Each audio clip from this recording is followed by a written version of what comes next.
चलो देखो, उस दिन हम लोग यहीं पे थे ना, सब्लिमेशन पढ़ रहे थे उस दिन हम लोग। बोला था कि नहीं समझ में आया सब्लिमेशन, है ना। तो हम लोग देखेंगे कि सब्लिमेशन क्या होता है। तो उस दिन भी हम बताए थे कि उस दिन हम बताए थे क्या, कि डायरेक्ट पहले हम लोग पढ़े थे क्या, धीरे धीरे करके पढ़े थे कि पहले सॉलिड को हीट देंगे तो लिक्विड में जाएगा, और लिक्विड को हीट देंगे तो किस में जाएगा, गैस के फॉर्म में जाएगा, ठीक है। लेकिन यहाँ पे क्या होगा कि डायरेक्ट सॉलिड को डायरेक्ट गैस में बदल देना है, तो इस प्रक्रिया को क्या बोलेंगे, सब्लिमेशन। सॉलिड को लिक्विड में बदल रहे थे तो इसको क्या बोल रहे थे, लेटेंट हीट ऑफ फ्यूजन, इसको फ्यूजन बोल रहे थे। लिक्विड को हीट देके गैस में बदल रहे थे तो इसको क्या बोल रहे थे, वेपोराइजेशन। लेकिन सॉलिड को डायरेक्ट गैस में चेंज करेंगे तो इसको सब्लिमेशन बोलते हैं। समझ में आया। अब यहाँ पर दिया भी हुआ है, यहाँ पे दिया भी हुआ है, the change of a state directly from solid to gas और from gas to solid is called sublimation. Example दिया हुआ है क्या, कि कैम्फोर या एमोनियम क्लोराइड को हीट करेंगे तो क्या होगा, डायरेक्ट सॉलिड से गैस में कन्वर्ट हो जाएगा। If the vapour are cooled it change into solid, और उस वेपर को मान लो कि यहाँ पे अमोनियम क्लोराइड था, NH4Cl होता है, NH3Cl होता है अमोनियम क्लोराइड का फॉर्मूला। इसको मान लो कि तुम हीटेड किए तो ये गैस के फॉर्म में क्या हो जाएगा, एमोनिया अलग हो जाएगा, Cl2 गैस बन के अलग निकल जाएगा।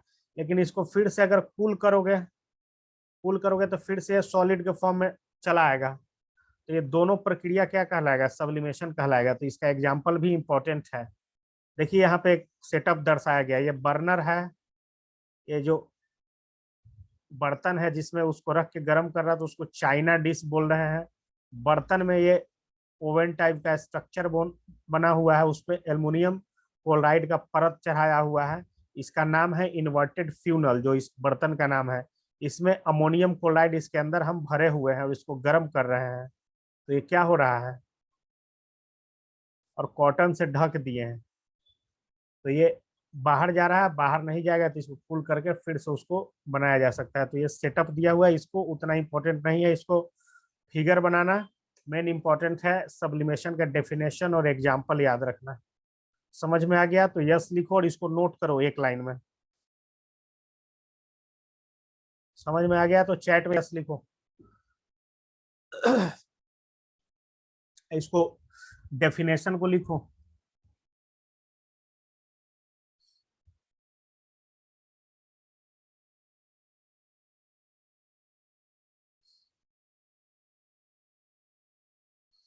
जल्दी से इसको नोट्स किया जाए। Sublimation, the change of a state directly from solid to gas और from gas to solid is called sublimation.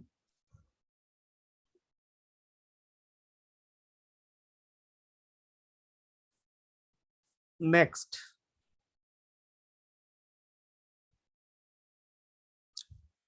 Next देखो क्या है। नेक्स्ट है effect of pressure on gas. Gas है ना, यहाँ पे मान लो कि गैस है, ठीक है ना।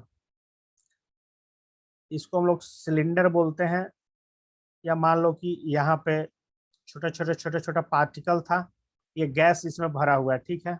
इसका पिस्टन को थोड़ा सा नीचे और किए, है ना, यहाँ पे इसका यहाँ पिस्टन था, इसको थोड़ा सा इस लेवल पे ले गए तो ये जो पार्टिकल यहाँ पे था वो थोड़ा सा और दब गया। लिक्विड को भी इसी तरह से कंप्रेस किया गया। तो देखिए क्या होता है, effect of pressure on gas. When pressure is applied on the gas the particles come closer and gas change into liquid. क्या होता है कि ये गैस था हमारा, गैस में यदि प्रेशर यहां से इंक्रीज किया जाए,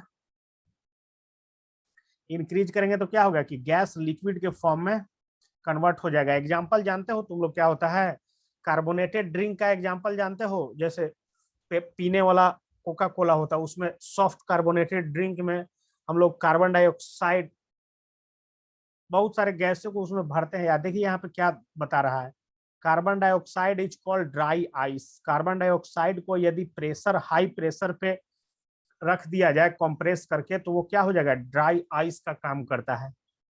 तो याद रखना है कि प्रेशर का क्या इफेक्ट होगा गैस पे। When pressure is applied on the gas the particle come closer to each other.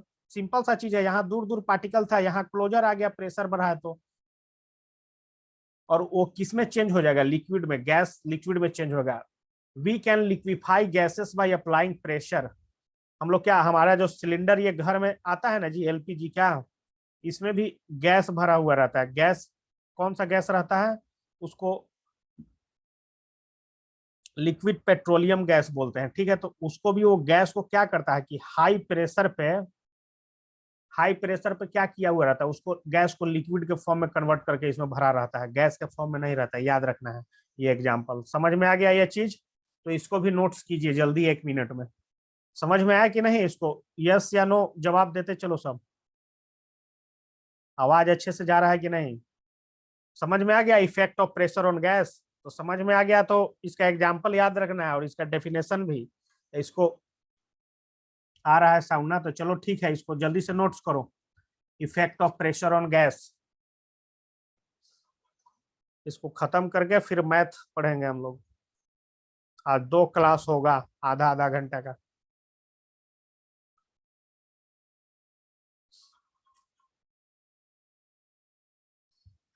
जल्दी से, घर में यूज होता है सिलेंडर, ये गैस रहता है लेकिन इसको हाई प्रेशर पे लिक्विड के फॉर्म में कन्वर्ट किया हुआ रहता है। और इस गैस का नाम है एलपीजी। एलपीजी का फुल फॉर्म होता है लिक्विड पेट्रोलियम गैस, ये भी नोट कर सकते हो।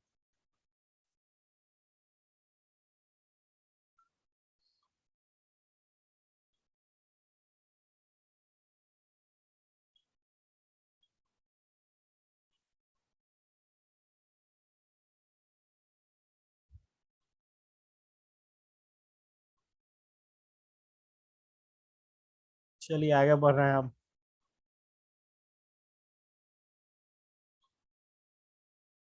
Inter inter conversion of 3 state of matter. देखो यहाँ पे जो हम लोग पहले डेफिनेशन वगैरह पढ़े थे ना, देखो ग्राफ से यहाँ पे कितना बढ़िया दर्शा दिया गया है।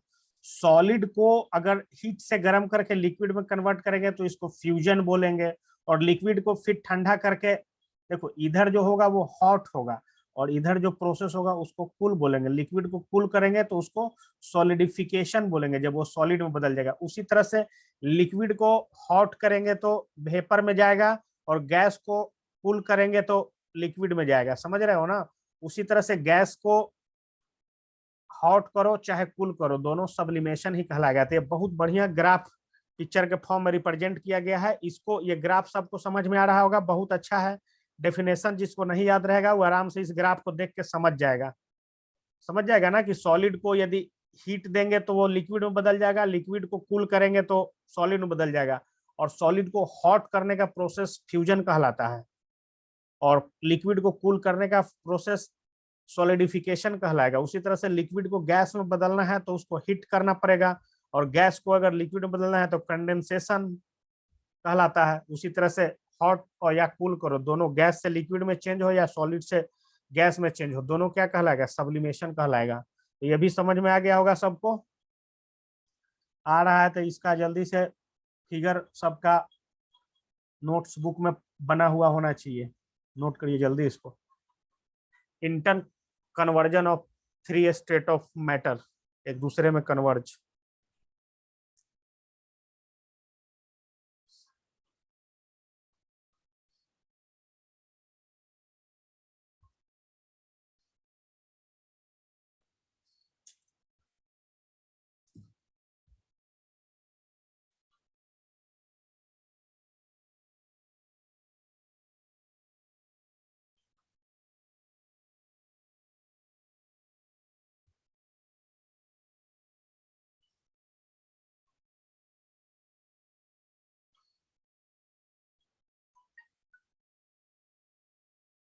फिगर नोट करो इसमें।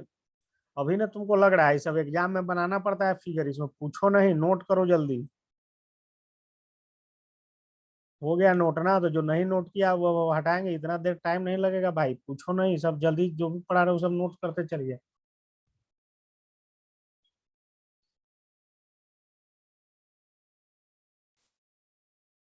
देखो एक हम लोग पढ़े थे क्या, लिक्विड को हॉट करके या हीट करके गैस में बदलना, किस पे, बॉइलिंग पॉइंट पे। तो ये क्या कहलाता था, वेपोराइजेशन। लेकिन यहाँ पे इवेपोरेशन है, इवेपोरेशन। जैसे कि H2O है, H2O का बॉइलिंग पॉइंट कितना होता है, बॉइलिंग पॉइंट होता है 100 डिग्री सेल्सियस।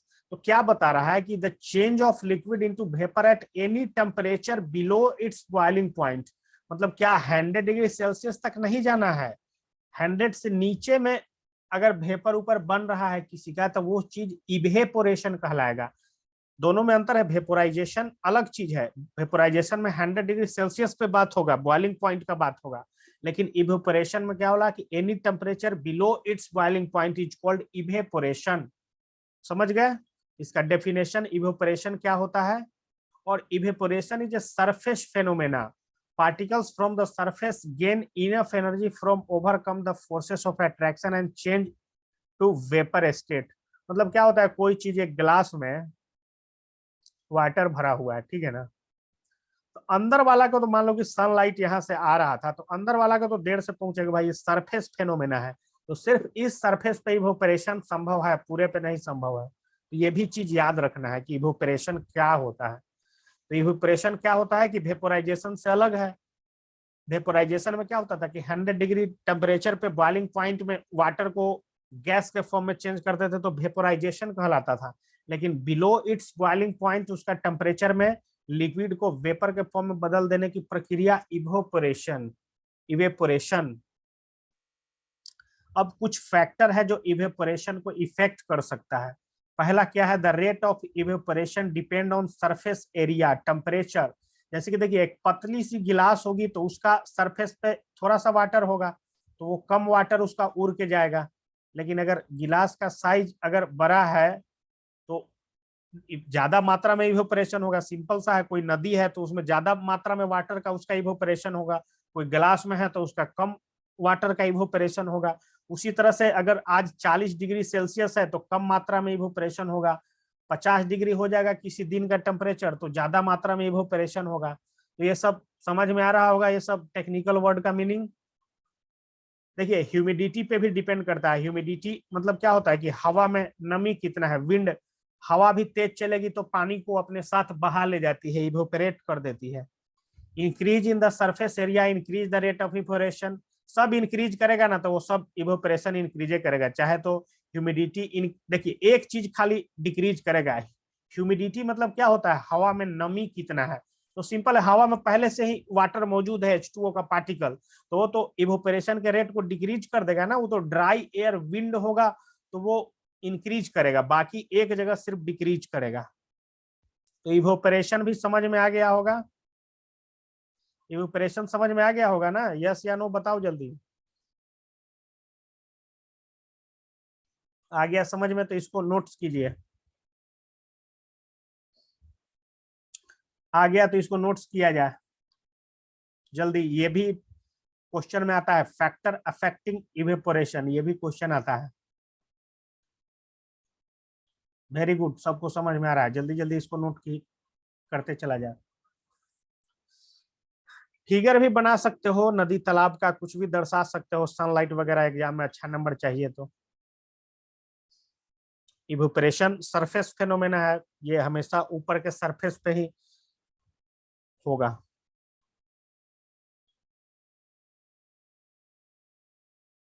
चलो जल्दी जल्दी, 2 मिनट, 1 मिनट का टाइम और देते हैं इसको नोट्स करने के लिए सबको।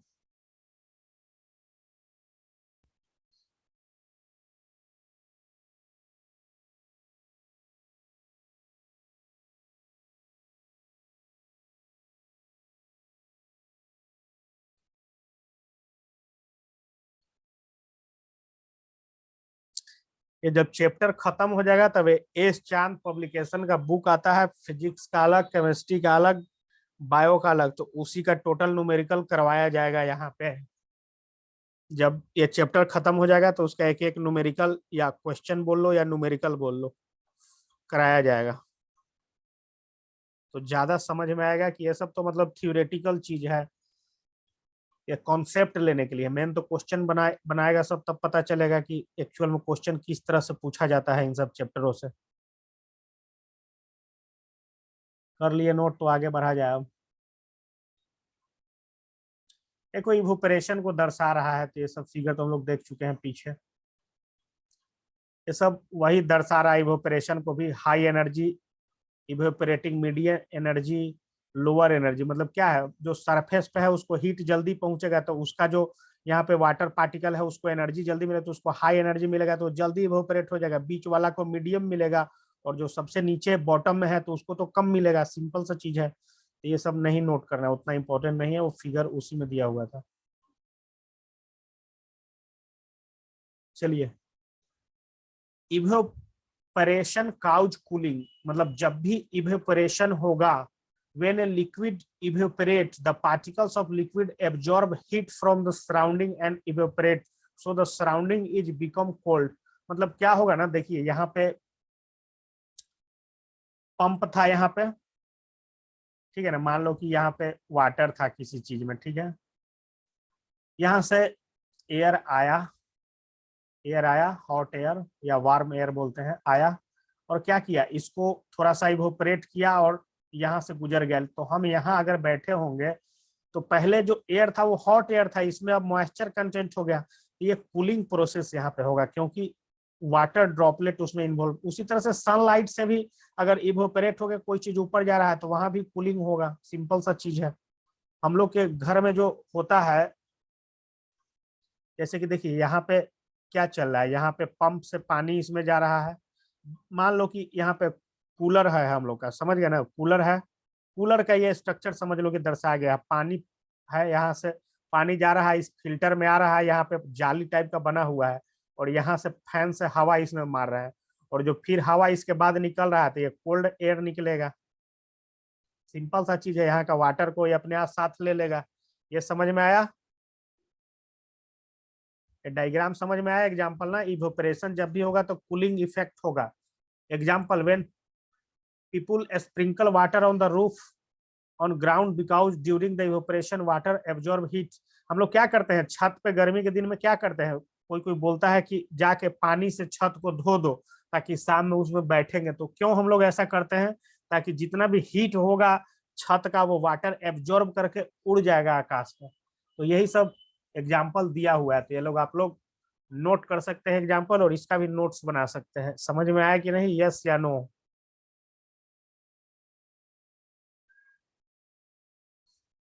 तो इसको भी नोट्स करो भाई, बहुत बढ़िया एग्जाम्पल है सब। डायग्राम वायग्राम बनाओगे तो और बढ़िया रहेगा।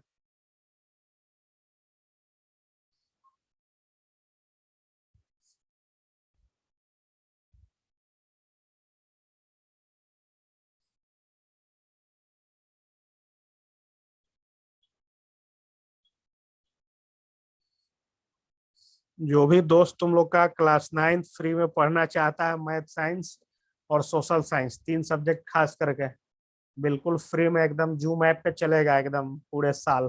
पूरे साल क्या, जब तक खत्म ना हो जाए तब तक चलेगा एकदम, ये गारंटेड है। सबको लिंक भेज सकते हो, सबको वीडियो शेयर कर सकते हो।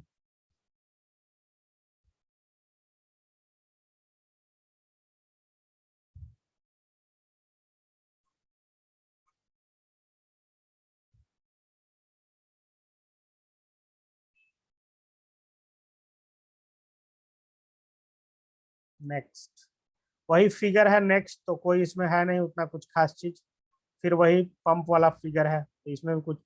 तो यहाँ पे इंड हो गया, ये चैप्टर फिनिश हो गया है लगभग। नेक्स्ट दिन क्या करेंगे, जब भी साइंस पढ़ेंगे तो एस चंद पब्लिकेशन का जो फिजिक्स का बुक होगा ना, फर्स्ट चैप्टर, उससे हम लोग पढ़ेंगे इसका क्या, पढ़ेंगे हम लोग इसका क्वेश्चन आंसर करेंगे। समझ में आ गया? तो ये क्लास यहीं पे इंड होता है, ठीक है। ये क्लास यहीं पे इंड होता है। 5 मिनट के बाद लिंक जाएगा दूसरा, उस पर मैथ R D शर्मा वाला जो चल रहा था वो आगे कंटिन्यू किया जाएगा। तो अभी 9:24 टाइम हो रहा है, तो 5 मिनट का ब्रेक। 9 बज के बोल रहा है, 7:24 हो रहा है, तो 7:30 से नेक्स्ट क्लास, ठीक है ना। तो इसको एंड कर रहे हैं हम।